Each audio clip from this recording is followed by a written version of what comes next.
24 फरवरी 1994 को भारत के joint session के अंदर एक प्रस्ताव पारित हुआ।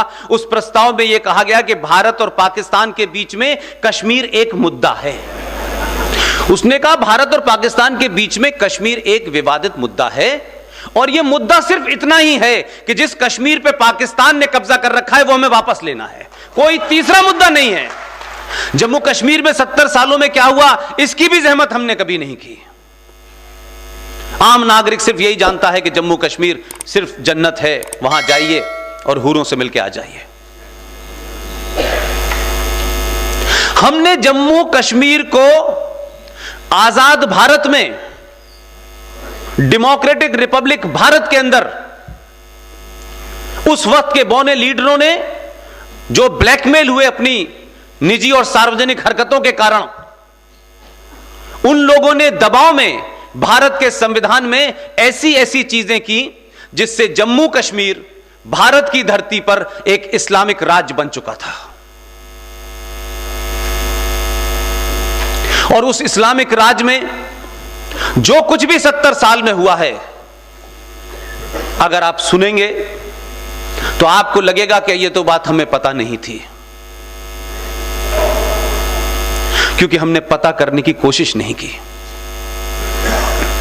इसलिए अगर आप सच बात बिना किसी इज्म के, बिना किसी पार्टी के, बिना किसी संगठन के समाज के सामने रखेंगे तो यह समाज जब उठ के खड़ा हो जाता है तो जम्मू कश्मीर पूरी दुनिया में चर्चा का विषय है। और पाकिस्तान के साथ जो सबसे लंबी दुनिया की बातचीत थी,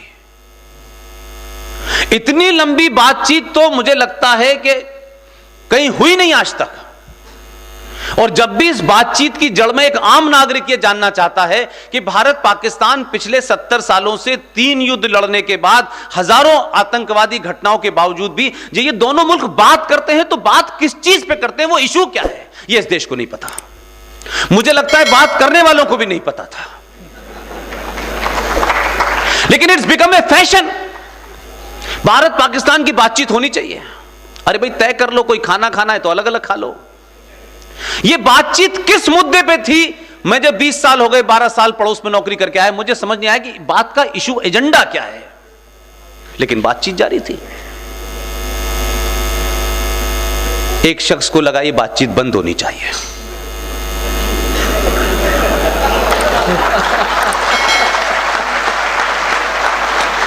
और उसने कहा, यह नहीं कहा कि पाकिस्तान से हम बातचीत नहीं करेंगे,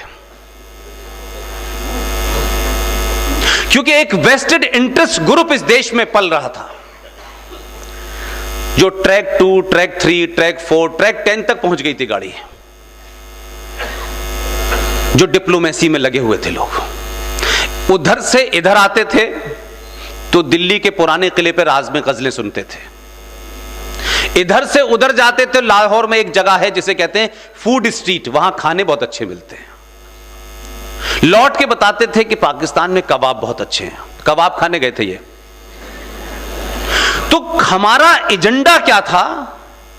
उस एजेंडे पे न इस देश के आम नागरिक जो उसमें शामिल थे या वो स्पॉन्सर्ड लोग थे, और सरकार को भी अच्छा लगता रहता था बीच बीच में, तुम इधर आओ हम उधर जा रहे हैं, नहीं आ पा रहे तो हम बस लेके आ रहे हैं, ये सब कर रहे थे हम।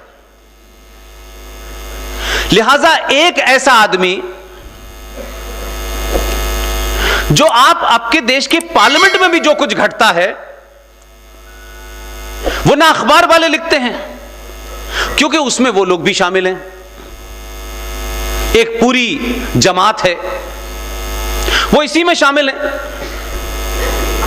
आपकी पार्लियामेंट ने 24 फरवरी मानू साहब 1994 को एक ज्वाइंट प्रस्ताव पारित किया। 24 फरवरी 1994 को उस वक्त प्रधानमंत्री पीवी नरसिम्हा राव हुआ करते थे। पीवी नरसिम्हा राव को मैं ये मानता हूं, वो किस पार्टी के हो नहीं हो, लेकिन मेरी पत्रकारिता के दौर में मैंने उन्हें काफी नजदीक से देखने सुनने का मौका मिला है। वो तो नहीं रहे जो पिछले 30 साल से उनके खासम खास पिए थे, वो अभी जीवित हैं और बड़े सारे राज उनके पास हैं। मैं मानता हूं कि आधुनिक भारत में जब तक ये सरकार के दो खिलाड़ी मैदान में नहीं थे, पीवी नरसिम्हा राव से बड़ा मैं चाणक्य नहीं मानता किसी को। आप अगर कुछ काम नहीं कर सकते और ये देख रहे हैं कि मेरे होते हुए ये काम नहीं होगा, लेकिन उसकी नींव रख के चले जाइए। कोई आएगा 2019 में, वो अपने आप कर लेगा।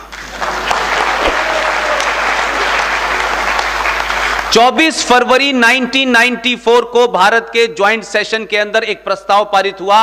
उस प्रस्ताव में यह कहा गया कि भारत और पाकिस्तान के बीच में कश्मीर एक मुद्दा है, कॉमा, अटल जी वाला कॉमा नहीं। उसने कहा भारत और पाकिस्तान के बीच में कश्मीर एक विवादित मुद्दा है, और यह मुद्दा सिर्फ इतना ही है कि जिस कश्मीर पे पाकिस्तान ने कब्जा कर रखा है वो हमें वापस लेना है, कोई तीसरा मुद्दा नहीं है।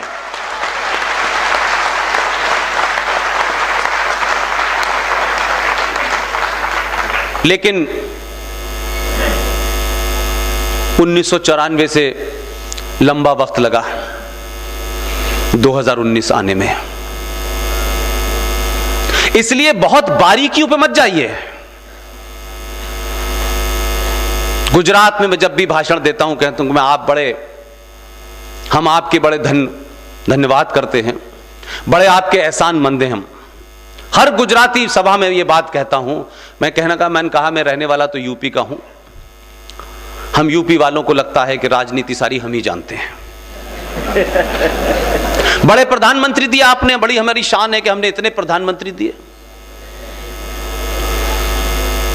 वो तो ऐसे लोग हैं कि जो काम उन्होंने 1947 में गलत कर दिया था, उसके प्रायश्चित के तौर पे 2014 में पूरा कर दिया।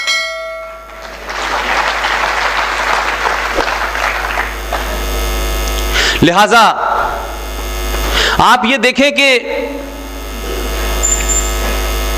2014 कैसे आया नहीं आया, कुछ लोग सत्ता पे आए, कौन सी पार्टी आई, ये मेरा विषय नहीं है।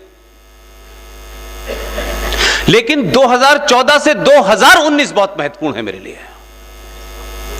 क्यों? एक समाज जो लगातार इस चीज का आदी हो गया हो, मेरा क्या होगा, मुझे इससे क्या फायदा है, और वो इससे राष्ट्र निर्माण की बात करता है। यानी जब देश को तय करना है कि क्या होगा देश में, तो भी उसके निजी स्वार्थ इतने ज्यादा हुआ करते थे। इस देश में सेकुलरिज्म की 28 दुकानें हैं। वर्ड सेकुलर एक है, वोट बैंक भी एक है, लेकिन दुकानें अलग अलग हैं। तो आपको पहली बार एहसास हुआ कि हम किस दुकान के ग्राहक हैं, ये हमें पता ही नहीं चल पा रहा है। आपने बड़ी कोशिश की, आपने यादव बन के वोट दिया, ठाकुर बन, हर किस्म का वोट आपने दिया। आप रीजन में बढ़ गए, लैंग्वेज में बढ़ गए, सब कुछ चलता रहा। और उन्होंने एक कहानी घुमाई कि अल्लाह की मखलूक, जो अखलुकुल मखलूकात है, जो सुप्रीम क्रिएशन ऑफ अल्लाह है, उसमें कोई फर्क नहीं है, सब बराबर हैं। यह नहीं बताया कि हमारे यहां भी 72 फिरके हैं। और आपके राजनेताओं को आपको तोड़ने में, आपको अलग करने में, एक दूसरे के खिलाफ खड़ने में ज्यादा आसानी होती थी, इसलिए उन्होंने 72 फिरकों की बात ही नहीं की। आपकी स्थिति यह हो गई कि आपके सारे रास्ते बंद हो गए, आपके पास कोई रास्ता नहीं बचा। आपने सोशलिज्म को भी देखा, सेकुलरिज्म को भी देखा। स्थिति यह हो गई कि नेशनल डेवलपमेंट काउंसिल की मीटिंग में भारत के प्रधानमंत्री, बहुत पढ़े लिखे प्रधानमंत्री ने जब अपना भाषण दिया, और जब लोगों को पता चला कि ऐसा भी भाषण दे सकता है कोई, और उसके बाद भी वो सेकुलर की पराकाष्ठा में माना जा सकता है, उन्होंने कहा कि इस देश के प्राकृतिक संसाधनों पर सबसे पहला अधिकार मुसलमानों का है। और यह कहने के बाद उनसे किसी ने सेकुलरिज्म का सर्टिफिकेट नहीं मांगा, बल्कि कहा यह तो सुपर सेकुलर है। यह दुनिया का एकमात्र देश है जिस देश में जिन्होंने इस देश को लूटा, इसकी संस्कृति को नष्ट किया, गली गली चौराहे चौराहे उनके या तो स्टेचू लगे हुए हैं या सड़कों के नाम हैं, उन तमाम लोग जिन्होंने आपकी पहचान और आपके धर्म के नाम पर आपके साथ अत्याचार किया, वो यहां आते, यहां राज करते। ये दुनिया में होता है, लोग जाते हैं देशों में राज करते हैं, चले आते हैं, लेकिन ये देश पहला ऐसा है कि हमारे इतिहास ने यह बताया कि जो इस देश की संस्कृति को गाली दे, इसकी सिविलाइजेशन को गाली दे, यहां के मानने वाले फेथ की ज्यादा से ज्यादा बेइज्जती करे, ऐसे ही बेइज्जती करने वालों का यहां एक ग्रुप बना और उस ग्रुप ने एक नई आइडियोलॉजी निकाली, उसका नाम था सेकुलरिज्म।